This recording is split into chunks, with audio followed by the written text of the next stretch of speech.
കഴിഞ്ഞ 10-12 കൊല്ലം നടന്നതിന്റെ മഞ്ഞു മലയുടെ അഗ്രം പോലെ ചെറുതായി വന്നപ്പോൾ തന്നെ ഞെട്ടി ഉണർന്ന് ബഹളം ഉണ്ടാക്കിയാണ്. തിലകന് ഇത് പാസ്സാക്കി കൊടുക്കാൻ ഞങ്ങൾക്ക് എന്ത് നിർബന്ധം? അതിന്റെ ഉത്തരവാദിത്വമൊന്നും LDFന്റെ കൗൺസിലർമാരായിട്ടുള്ള ജോലി ചെയ്യുന്നില്ല എന്ന ആക്ഷേപവും ആ വകുപ്പ് മേധാവികളിൽ നിന്ന് കിട്ടുന്നു. നിലവിളക്കിന്റെ കണക്കിൽ എന്തേ പ്രശ്നം? എവിടെയാണ് പറഞ്ഞതിൽ അപാകത? എന്ത് വിവരക്കേടാണ് പറഞ്ഞത്? ഒരു വക്കീലിന് മാത്രം അയക്കെന്തോ പത്മശ്രീ കിട്ടിയിട്ടുണ്ടോ? മാത്രമല്ല ഈ ഉദ്ഘാടനവുമായി ബന്ധപ്പെട്ട് നിരവധിയായിട്ടുള്ള പരാതികൾ വന്നിട്ടുണ്ട്. ഉദ്ഘാടനത്തിന് വേണ്ടി നിലവിളക്കിന് 300 രൂപയ്ക്ക് കിട്ടുമായിരുന്നെങ്കിൽ ആ അജണ്ട ബന്ധപ്പെട്ട കമ്മിറ്റി പാസ്സാക്കണ്ടല്ലോ. കാര്യങ്ങൾ അവതരിപ്പിക്കുന്ന ഇതര ദോഷികളുടെ കൗൺസിലായി നമ്മുടെ കൗൺസിൽ മാറണം. വീണ്ടും ഗവൺമെന്റ് ജോലി കിട്ടി പെൻഷൻ വാങ്ങുന്നവരെ തന്നെ നിയമിക്കുന്നതിനോട് വാസ്തവത്തിൽ അത് എതിരല്ലേ സാറേ? നോംസ് പാലിച്ച യൂണിറ്റ് നടത്താത്തതിന് ഇലക്ഷൻ പോലും പങ്കെടുക്കാൻ കഴിയാത്ത ആളിനെയും തുടരാൻ വെച്ചിരിക്കുന്നു. അന്വേഷണം നടത്തിയിട്ട് അർഹതപ്പെട്ടതുള്ളതാണെങ്കിൽ തീർച്ചയായിട്ടും അവർക്കതിൻ്റെ അങ്ങനെ ഞാൻ മാന്യനായിട്ടാണ് കാണുന്നത്. അങ്ങയുടെ രാഷ്ട്രീയ ഭാഗം ഞാൻ മാറ്റി നിർത്തിക്കൊണ്ട് നമ്മുടെ കഴിഞ്ഞ പ്രാവശ്യത്തെ കേസൊക്കെ എൻ്റെ കയ്യിൽ കാശൊന്നും അടയ്ക്കില്ല സാറേ. ഒരു കേസ് തീർക്കാൻ തന്നെ അവിടെ അടയ്ക്കാനായിട്ട് ക്യാഷ്, വക്കീലിന് ക്യാഷ്, ഇതെല്ലാം കൂടെ വരുമ്പോൾ എന്തെങ്കിലും കോർപ്പറേഷന് ചെയ്യാൻ പറ്റുമോ എന്നൊന്ന് ആലോചിച്ചാൽ കൊള്ളാം. കഴിഞ്ഞ പ്രാവശ്യത്തെ നമ്മുടെ എല്ലാ കേസുകളും അതൊന്ന്. പിന്നെ നമ്മുടെ നമ്പർ 4 അതിൽ PSC വഴിയോ എംപ്ലോയ്മെൻറ്റ് എക്സ്ചേഞ്ച് വഴിയോ നിയമനം നടത്തുന്നത് വരെ താല്പര്യമുള്ള റിട്ടയർഡ് നഴ്സറി സ്കൂൾ ടീച്ചർമാരെ ദിവസവേതന അടിസ്ഥാനത്തിൽ നിയമിക്കുന്നതാണ്. സാർ, ഇന്ന് പഠിച്ച് ജോലിയില്ലാതെ ഒരുപാട് ചെറുപ്പക്കാർ വെറുതെ നിൽക്കുമ്പോഴത്തേക്ക് വീണ്ടും ഗവൺമെൻറ് ജോലി കിട്ടി പെൻഷൻ വാങ്ങുന്നവരെ തന്നെ നിയമിക്കുന്നതിനോട് വാസ്തവത്തിൽ അത് എതിരല്ലേ സാർ? ഇന്ന് ചെറുപ്പക്കാർ ഒരുപാട് പേര് ജോലിയില്ലാതെ ടെസ്റ്റ് എഴുതി ഒന്നുമില്ലാതെ അലഞ്ഞു നടക്കുമ്പോഴത്തേക്ക് സ്കൂൾ ടീച്ചർ തസ്തികയിൽ വിരമിച്ച ഒരാൾക്കാണ് കൊടുത്തിരിക്കുന്നത്. തീർച്ചയായിട്ടും ഒന്ന് പുനഃപരിശോധിക്കണം സാർ. എടുക്കും സാർ, മാനദണ്ഡം നോക്കിയിട്ട് അർഹതപ്പെട്ട ചെറുപ്പക്കാർക്ക് കൊടുക്കും. വിരമിച്ചവർക്ക് പെൻഷൻ ഉണ്ടല്ലോ, വീണ്ടും അവർക്ക് തന്നെ കൊടുക്കുന്നതിനോട് അത് ശരിയായ നടപടിയല്ല സാർ. ഒന്നത് പുനഃപരിശോധിക്കണം. അതുപോലെ ഒരു മാനുഷിക പരിഗണനയാണ്, എനിക്കറിയില്ല. ഞാനൊരു അജണ്ട നോക്കിയപ്പോഴത്തേക്ക് 17ാമത്തെ അജണ്ട ഒരു ശ്രീ ദേവരാജൻ പുള്ളി ജോലിയുടെ കാര്യം സംബന്ധിച്ചാണ്. അദ്ദേഹം ജോലിയല്ല, മറ്റേ ധനകാര്യ കമ്മിറ്റിയുടെ നമ്പർ തിരുവനന്തപുരം കാലാവധി പുതുക്കിയതിന് കടയുടെ എന്തോ ഇതാണെന്ന് തോന്നുന്നു. അപ്പോൾ വാസ്തവത്തിൽ അദ്ദേഹത്തിന് സുഖമില്ലാത്തത് കൊണ്ടാണ് കാശ് അടയ്ക്കാൻ പറ്റിയില്ല എന്നുള്ളതാണ് കൊടുത്തിരിക്കുന്നത്. ഇപ്പോൾ രോഗവിവരത്തിൻ്റെ രേഖകളും റേഷൻ കാർഡിൻ്റെ മഞ്ഞ കാർഡാണ് എല്ലാം കൊടുത്തിട്ടുണ്ട്. അപ്പോൾ ഈ ഇത്രയോ കോടി രൂപ നമ്മുടെ ഗവൺമെൻറ്, കേന്ദ്ര ഗവൺമെൻറ് സ്ഥാപനങ്ങൾ നമുക്ക് തരാനിരിക്കെ വളരെ തുച്ഛമായ നമ്പർ 17 സാറ്, വളരെ തുച്ഛമായ എമൗണ്ട് അല്ലേ? അപ്പം അങ്ങനെയുള്ളതൊക്കെ ഒരു നമുക്ക് എങ്ങനെയാണ്, എവിടെയാണ് തീരുമാനിക്കുന്നത് എനിക്കറിയില്ല. എനിക്ക് കണ്ടപ്പോഴത് വളരെയധികം വേദന തോന്നി. കാരണം ഇത്തരത്തിലുള്ളവർക്ക് പിഴപ്പലിശ മാത്രം ഒഴിവാക്കിയാൽ മതിയോ എന്നുള്ളത് ഒന്ന് ആലോചിച്ചു കഴിഞ്ഞാൽ നല്ലതായിരിക്കും. അദ്ദേഹത്തിന് അല്ലാതെ തന്നെ റെന്റ് കൊടുക്കാനായിട്ടുണ്ട്. ഈ സുഖമില്ലാത്തത് കൊണ്ടാണ് റെന്റ് കൊടുക്കാത്തത്. ഈ ആള് എന്ന് എനിക്കറിയില്ല കേട്ടോ. വാസ്തവത്തിൽ അജണ്ട വായിച്ചപ്പോഴത്തേക്ക് ഒന്ന് മനസ്സിൽ ഒന്ന് പെട്ടെന്ന് സ്ട്രൈക്ക് ചെയ്തതാണ്. ഇങ്ങനെയുള്ളവരെ പ്രത്യേക ഒരു പരിഗണനയൊക്കെ കൊടുക്കണം സാർ. പ്രത്യേകിച്ച് മഞ്ഞക്കാർഡ് ഒരു അന്വേഷണം നടത്തുക.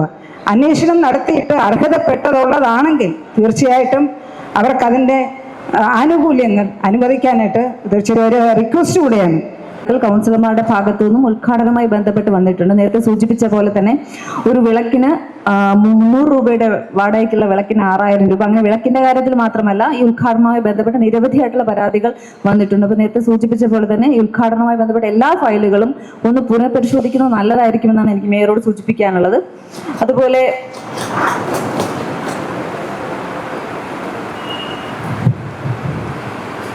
17ാമത്തെ അജണ്ട മേരി പുഷ്മ അവർക്ക് പറഞ്ഞ 17ാമത്തെ അജണ്ട അത് നമ്മൾ പിഴ പലിശ ഒഴിവാക്കാൻ തന്നെയാണ് തീരുമാനിച്ചിരിക്കുന്നത്. ബാക്കി നമുക്ക് നോക്കാം. ബാക്കി എന്തായാലും നമ്മുടെ കമ്മിറ്റി എന്തായാലും ചർച്ച ചെയ്ത് ബാക്കി എന്താണെന്നുള്ളത് നമുക്ക് തീരുമാനിക്കാം. അതുപോലെ നഴ്സറി സ്കൂൾ ടീച്ചറിന്റെ കാര്യം അത് മുൻ മേയർ കൊടുത്ത ഒരു ഇതാണ്. നമുക്ക് എന്തായാലും അതൊരു പരിശോധന വേണമെങ്കിൽ മുൻ മേയർ ഒരുപാട് ഇതുപോലത്തെ മുൻകൂർ അനുമതിയൊക്കെ കൊടുത്തിട്ടുണ്ട്. നമുക്കതെല്ലാം തന്നെ പരിശോധനയ്ക്ക് വിധേയമാക്കേണ്ടതാണെന്ന്. അത് പറ്റില്ല. മുൻ മേയർ കൊടുത്ത് എല്ലാം പരിശോധിക്കാൻ നമുക്ക് പർട്ടിക്കുലർ ആയിട്ട് എന്തെങ്കിലും ഇഷ്യൂ ഏതെങ്കിലും ഉണ്ടെങ്കിൽ നമുക്ക് ആലോചിക്കാം. അല്ല അതൊരു ഭരണസമിതിക്ക് ഒരിക്കലും സാധിക്കില്ല. ഇത് സാധൂകരണം മാത്രമാണ് നമുക്ക് വന്നിട്ടുള്ളത്. മുൻ മേയർ അത് അപ്പോയിന്റ് ചെയ്താണ് സാധൂകരിക്കുക എന്നുള്ള വിഷയം മാത്രമാണ്. അപ്പോൾ അത് എന്തെങ്കിലും സൂചിപ്പിച്ചോളൂ മേയർ. ഒരു മിനിറ്റ്, ഒരു പറയാം രാഷ്ട്രീയ എന്തുകൊണ്ട് പറഞ്ഞു. വലിയ അപകടത്തിലേക്ക് എത്തും. 17, 34, 35 ഒരു കാരണവശാലും പാസ്സാക്കാൻ കഴിയില്ല, സൂക്ഷ്മമായ പരിശോധന നടത്താതെ. 17, 34, 35.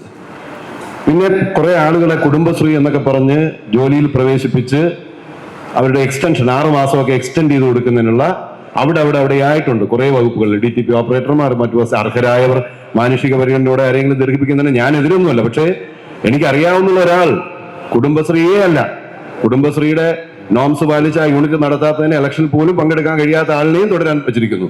ഇങ്ങനെ കുറേയേറെ പല വാർഡുകളിലും സംസാരിച്ചപ്പോൾ ഈ നമ്മുടെ വെൽനസ് ക്ലിനിക്കുകളിൽ മറ്റു ചില പ്രൊജക്ടുകളിലൊക്കെ ഇതെല്ലാം ഒരു പരിശോധന വേണം. അർഹരാണ് എങ്കിൽ ദീർഘകാലമായി ജോലി ചെയ്യുന്നവർ എക്സ്റ്റെൻഡ് ചെയ്ത് കൊടുക്കേണ്ടതാണ്. അവരുടെ സേവനമില്ലാതെ ആ സെക്ഷൻ, ആ വിഭാഗം പ്രവർത്തിച്ച് പോകില്ല. അവരുടെ എക്സ്പീരിയൻസ് ഉപയോഗപ്പെടുത്തണമെങ്കിൽ വേണം, അല്ലെങ്കിൽ പരിശോധന നടത്തണം. 6 മാസത്തേക്ക് എക്സ്റ്റൻഷൻ എന്ന് പറയുന്നതിൽ അങ്ങനെ കോമൺ ആയി ചെയ്യരുത് എന്നാണ് ആ കാര്യത്തിൽ പറയാനുള്ളത്. MR ഗോപൻ കഴിഞ്ഞിട്ട് ശ്രീകുമാർ. MR ആദ്യം ചോദിച്ചു, MR കഴിഞ്ഞിട്ട് ശ്രീകുമാർ. ബഹുമാനപ്പെട്ട മേയർ ശ്രീ പാറ്റൂർ രാധാകൃഷ്ണൻ സൂചിപ്പിച്ച വിഷയത്തെ സംബന്ധിച്ച് ഹെൽത്ത് കമ്മിറ്റിയിലും അത്തരം ആക്ഷേപങ്ങൾ നിരവധിയായിട്ട് വന്നിട്ടുണ്ട്.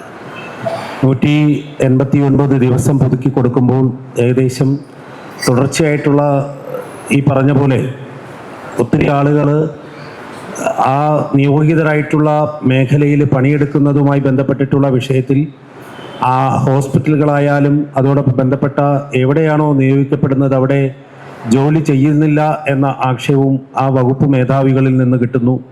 അതോടൊപ്പം തന്നെ നാട്ടുകാരോടുള്ള സമീപനത്തെ സംബന്ധിച്ചുള്ള ആക്ഷേപങ്ങൾ വരുന്നു.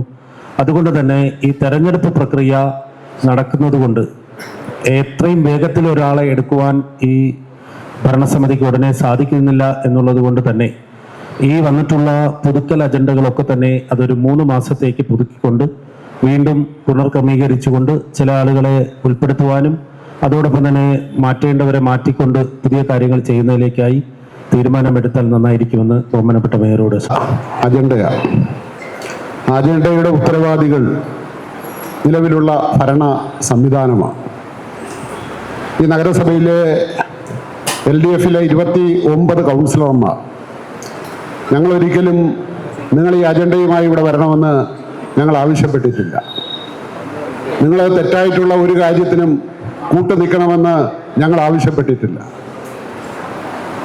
നിങ്ങളുടെ കൗൺസിലിലെ ഭരണ സംവിധാനത്തിൻ്റെ ഭാഗമായിട്ടുള്ള ഒരു സ്റ്റാൻഡിംഗ് കമ്മിറ്റി ചെയർമാൻ ഈ കൗൺസിൽ യോഗത്തിൽ അവതരിപ്പിക്കുന്ന ആളുകൾ തന്നെ തിരിച്ചു ചോദിക്കുക, സാറേ ഒന്ന് ഇവരെല്ലാം തന്നെ ഇത്തരം കാര്യങ്ങളൊന്ന് പഠിപ്പിക്കാൻ ശ്രമിക്കണം സാർ. ഇത്രയും വിവരമില്ലാത്ത നിലയ്ക്ക് കാര്യങ്ങൾ അവതരിപ്പിക്കുന്ന വിവരദോഷികളുടെ കൗൺസിലായി നമ്മുടെ കൗൺസിൽ മാറണം. സാറിനും കൂടെ നാണക്കേടാണ്. അങ്ങനെയുള്ള വാക്കുകളെ അല്ല, സാറിനും കൂടെ നാണക്കേടാണ്. ബഹുമാനപ്പെട്ട മേയർക്ക് കൂടി അങ്ങനെയുള്ള വാക്കുകൾ ഉപയോഗിക്കാതിരിക്കുന്ന നമ്മളെല്ലാവരും ജനങ്ങൾ തെരഞ്ഞെടുത്തവരാണ്. പിൻവലിക്കുന്നു. പക്ഷെ ഒരു മാന്യമായി ഭരണ സംവിധാനത്തിന്റെ ഭാഗമായി നിൽക്കുന്ന ആളുകൾ അതിനെ സംബന്ധിച്ച് വീണ്ടും നിങ്ങൾ അവതരിപ്പിച്ച അജണ്ടയുടെ സംശയം ഈ കൗൺസിലിൽ ആവർത്തിക്കുക. നിങ്ങൾ ഉദ്ഘാടനത്തിന് വേണ്ടി നിലവിളക്കിന് 300 രൂപയ്ക്ക് കിട്ടുമായിരുന്നെങ്കിൽ ആ അജണ്ട ബന്ധപ്പെട്ട കമ്മിറ്റി പാസ്സാക്കണ്ടല്ലോ. ഫിനാൻസ് കമ്മിറ്റിയുടെ ചെയർപേഴ്സൺ ആണല്ലോ ഡെപ്യൂട്ടി മേയർ. അങ്ങനെയുള്ള അജണ്ടകൾ നിങ്ങൾക്ക് കമ്മിറ്റിയിൽ തന്നെ നിങ്ങൾക്ക് ഭൂരിപക്ഷമുണ്ടല്ലോ. നിങ്ങൾ പാസ്സാക്കാതെ നിങ്ങൾ ഈ കൗൺസിലിൽ കൊണ്ടുവന്ന് ഇത്തരം ചർച്ചകൾ ഉണ്ടാക്കുന്നത് ജനാധിപത്യ സംവിധാനത്തിന് യോജിച്ചതാണോ സാർ? അങ്ങയെപ്പോലൊരാള്, അങ്ങയെ ഞാൻ മാന്യനായിട്ടാണ് കാണുന്നത്. അങ്ങയുടെ രാഷ്ട്രീയ ഭാഗം ഞാൻ മാറ്റി നിർത്തിക്കൊണ്ട് വളരെ മാന്യമായിട്ടാണ് അങ്ങ് ഈ കൗൺസിലിൽ പെരുമാറുന്നത്. പക്ഷേ ഇത്തരം കാര്യങ്ങളെല്ലാം തന്നെ ഈ കൗൺസിലിൽ വന്നപ്പോൾ ബഡ്ജറ്റ് ചർച്ചയ്ക്കിടയിലും ഇത്തരം വളരെ മോശമായിട്ടുള്ള രീതി ഇത്തരം ആളുകൾ സൂചിപ്പിച്ചിട്ടുണ്ടായിരുന്നു. ആ സമയത്ത് പോലും ഇത്തരം കാര്യങ്ങളെ തിരുത്താനോ വിലക്കാനോ അങ്ങ് തയ്യാറായില്ല എന്നുള്ളതാണ് ഏറ്റവും ഗൗരവമായിട്ടുള്ള വിഷയം. ഈ കാര്യത്തിൽ വളരെ ഗൗരവമായി തന്നെ LDF-ന്റെ കൗൺസിലർമാരെന്നുള്ള നിലയ്ക്ക് ഞങ്ങൾ പ്രതിഷേധിക്കുകയാണ്. നിങ്ങളിവിടെ കൊടുത്തിട്ടുള്ള തിലകന് കൊടുത്തിട്ടുണ്ടെങ്കിൽ കൊടുക്കണ്ട. തിലകന് ഇത് പാസ്സാക്കി കൊടുക്കാൻ ഞങ്ങൾക്ക് എന്ത് നിർബന്ധം? അതിൻ്റെ ഉത്തരവാദിത്വമൊന്നും LDF-ന്റെ കൗൺസിലർമാരായിട്ടുള്ള ഞങ്ങളെ സംബന്ധിച്ചില്ല എന്നുള്ള കാര്യം നിങ്ങൾ തിരിച്ചറിയേണ്ടതാണ്. നിങ്ങൾ ഉദ്യോഗസ്ഥന്മാർ ഇതുമായി ബന്ധപ്പെട്ട് തിരുവനന്തപുരം നഗരസഭയിൽ അതിൻ്റെ സംവിധാനമുണ്ടല്ലോ. ആ സംവിധാനം നിങ്ങൾ ഉപയോഗപ്പെടുത്താൻ മനസ്സിലാക്കാനെങ്കിലും ശ്രമിക്കുക എന്നുള്ളതാണ് അത് സംബന്ധിച്ച് സൂചിപ്പിക്കാനുള്ളത്. മറ്റൊരു കാര്യം എനിക്ക് പറയാനുള്ളത്, ഈ 179 ദിവസം എക്സ്റ്റെൻഡ് ചെയ്യുന്നതിനെ സംബന്ധിച്ച് അങ്ങ് ഈ അജണ്ടയിൽ സൂചിപ്പിച്ചല്ലോ. അതെടുത്തുകൊണ്ട് ചില ആളുകൾ ചർച്ച ചെയ്തല്ലോ. നഗരസഭയുടെ 10-20 വർഷക്കാലത്ത് 20 വർഷം വരെ ദിവസക്കൂലിക്ക് പണി ചെയ്യുന്ന ആളുകൾ ഇവിടെ ഉള്ളതാണ്. ഡ്രൈവർമാർ തൊട്ട് നിലവിലുള്ള ആയിരക്കണക്കിന് ആളുകൾ നഗരസഭയിൽ ഈ രൂപത്തിൽ പണിയെടുക്കുന്നവരാണ്. അവർക്ക് 179 ദിവസം കഴിയുമ്പോൾ സ്ഥിരമായി നമ്മൾ പാസ്സാക്കി കൊടുക്കുന്ന കാര്യം അറിയാവുന്ന MR ഗോപനും ഗിരിയുമെല്ലാം തന്നെ അത് തിരിച്ചറിയാവുന്ന ആളുകളാണ്. അതിനെ സംബന്ധിച്ചുള്ള കാര്യം കൂടി സാറൊന്ന് അവരെ ബോധ്യപ്പെടുത്താൻ തയ്യാറാകണമെന്നുള്ള രീതിയിലാണ് ഈ കാര്യം എനിക്ക് സൂചിപ്പിക്കാനുള്ളത്. സംബന്ധിച്ച് പറഞ്ഞതിൽ ഇദ്ദേഹത്തിന് എന്തൊരു ചുരുക്ക്. പള്ളിത്തുറ വാർഡിന് ആസ്തി ഉൾപ്പെടുത്താൻ വന്നത് തന്നെ വീണ്ടും വന്നല്ലോ. അവിടെ പണി ചെയ്ത 14 ലക്ഷം രൂപയുടെ കണക്കെടുപ്പ് എന്തേ പ്രശ്നം? നിലവിളക്കിന്റെ കണക്കിൽ എന്തേ പ്രശ്നം? എവിടെയാണ് പറഞ്ഞതിൽ അപാകത? എന്ത് വിവരക്കേടാണ് പറഞ്ഞത്? ഒരു വക്കീലിന് മാത്രം അയക്കെന്തോ പത്മശ്രീ കിട്ടിയിട്ടുണ്ടോ? 4,52,000 കൊടുക്കാൻ. കഴിഞ്ഞ 10-12 കൊല്ലം നടന്നതിന്റെ മഞ്ഞു മലയുടെ അഗ്രം പോലെ ചെറുതായി വന്നപ്പോൾ തന്നെ ഞെട്ടി ഉണർന്ന് ബഹളം ഉണ്ടാക്കിയാണ്. ഏത് ദുസ്വപ്നത്തിൽ നിന്നാണ് എണീറ്റത്? മറുപടി പറയല്ലെന്നോ? പിന്നെ മറുപടി ഇല്ല, ഇതിനെന്ത് പറയാൻ? ഈ ഞാൻ പറഞ്ഞാൽ എവിടെയാണ് അപാകത? ഏത് അജണ്ടയുടെ കാര്യത്തിൽ തർക്കം ഉണ്ടെങ്കിൽ മറുവാദം ഉന്നയിക്ക്. ആസ്തിയിൽ ഉൾപ്പെടുത്താത്ത സ്ഥലം ആസ്തിയിൽ ഉൾപ്പെടുത്താൻ ഒരു കൗൺസിലിൽ വരുന്നു, അവിടെ റോഡ് ടാർ ചെയ്ത് കഴിഞ്ഞു, അതിന്റെ പണം കൊടുക്കാൻ വന്നാൽ അതിനെക്കുറിച്ച് പറയണ്ടേ? എങ്ങനെ പറയാതിരിക്കും? ഞാൻ പറഞ്ഞാൽ എവിടെയാണ് മോശമായി വിവരമില്ലാത്തത് പറഞ്ഞത്? എന്നെ അങ്ങനെയൊക്കെ പറഞ്ഞോളൂ, കുഴപ്പമൊന്നുമില്ല. ഇദ്ദേഹം ഒരു സീനിയർ എന്ന് പറഞ്ഞാൽ മുമ്പ് ഒരു തവണ കൗൺസിലറായി 10 തവണ മേയറായിരുന്ന ഒരാളാണ്. പ്രായം കൊണ്ടും മുതിർന്ന ആളാണ്, മുതിർന്ന പൊതുപ്രവർത്തകനാണ്. ആ കാര്യത്തിൽ പറഞ്ഞോളൂ, ഇഷ്ടംപോലെ പറഞ്ഞോളൂ. പക്ഷെ ഞാൻ ഈ പറഞ്ഞ കാര്യങ്ങളിൽ ഉറച്ചു നിൽക്കുന്നു. ഇതെല്ലാം പരിശോധിച്ച് തന്നെയാണ് പറഞ്ഞത്.